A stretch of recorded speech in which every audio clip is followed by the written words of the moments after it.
Welcome to the Positive Productivity Podcast, episode number 105. Welcome to Positive Productivity Podcast, where we empower our audience to achieve and appreciate personal and professional success, especially in the face of adversity.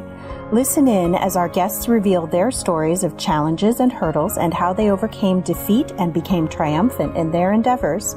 Let's get motivated and move forward with your host, Kim Sutton.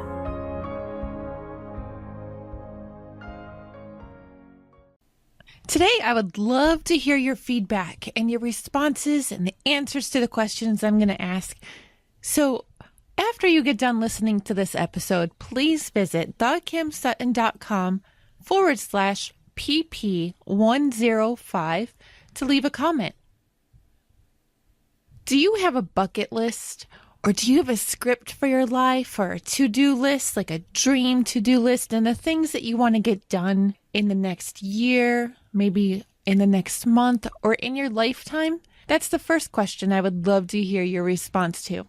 A lot of us have ideas and dreams floating around in our head, but when push comes to shove, we don't document those ideas and dreams and goals anywhere. Today, I want to challenge you to write a script for your life. I want you to write down how you would love to see a day in the life of you running. From what it looks like when you open your eyes, to what your kitchen looks like when you pour yourself some coffee, what your car looks like and what your steering wheel feels like as you drive down the road. What type of computer are you working on when you get to work that day? This isn't just a script, but I want you to provide yourself a complete narrative of what your dream life looks like. Now, you may be wondering, why is she asking me to do this? And I'm going to give you a quick couple of stories here. In 2010, I was getting out of a bad marriage, and I was working in my office. At that time, I had an online scrapbooking store. And in my office, I had a TV.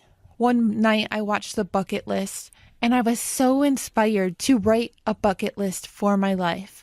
But rather than write down all the goals that I wanted to accomplish individually, I decided instead to write a soulmate spec sheet. Now, I should tell you that I had already decided that I would rather be single for the whole rest of my life than to be unhappy like I had been for the previous few years. So I decided that unless any male that I met had all of the items on that list, then he was not a contender to be the match in my life. The list was 57 items long. I put it aside after I was done writing it and moved on with my life. Now, a few weeks later, I was again in my office and I was looking on Craigslist for furniture for my new apartment. I got tired of looking, and in the lower left-hand corner of the screen, I saw a link that said, Men Looking for Women. Now, I'll be totally honest, and I think I've shared this story before on the Positive Productivity Podcast, that I wasn't really looking for somebody. The only reason I clicked that link that night was because I wanted to see what jerks were on that page looking for women. What I didn't expect, however, was to find my husband, Dave. Now, it's important to mention that he was not my husband at that time, and we had never met before. But it was very apparent that he had done the same with his post as I had done on my soulmate spec sheet. He wrote down all the qualities that he was looking for in a woman, and he also wrote down all the qualities that were not attractive to him. He was not trying to be rude, but he said, if you have this, please don't respond. Now, everything that he talked about in his post actually coincided with the list that I had written, and I had to reach out.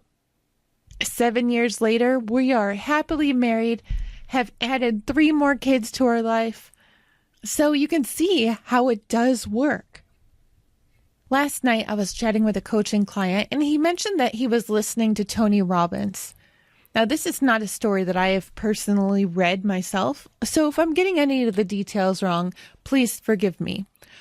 But what my client was telling me was how Tony Robbins was sitting on a train and wrote down a 6-page manuscript or list of all the qualities that he was looking for in his future wife. And within a year, he manifested her. Today's episode is inspired by the fact that both my husband and I were able to manifest each other by writing our desires down. And Tony Robbins has been able to create completely awesome success for himself in the same way, writing down what his future looked like. So now it's your turn. If you haven't already done it, write it down. And I want you to write it down on paper in your hand. Please, please do not write it down on the computer because the personal connection is gone. When you write it down with pen and it really is flowing in your voice and in your hand, you'll be able to connect with it much better. After you're finished writing this script for your life, please visit thekimsutton.com/pp105 and let me know that you did it. And then I want you to come back once in a while and let me know how it's going. If you are able to manifest the things that you write down, make sure to revisit the page and let us know. Now, with that said, go forth and have a positive and productive day. Hey there, this is Kim Sutton, host of the Positive Productivity Podcast, and I just want to take a quick moment to thank you for listening to this episode. If you enjoyed it and were inspired, I would love to hear your feedback. Please take a moment or two and visit the podcast on iTunes, Stitcher, iHeartRadio, or on my website at thekimsutton.com to leave your rating or review. I'd also like to invite you to join the Positive Productivity Book Club and to find out more about my coaching packages by visiting thekimsutton.com. Until the next episode, I hope you have a positive and productive day.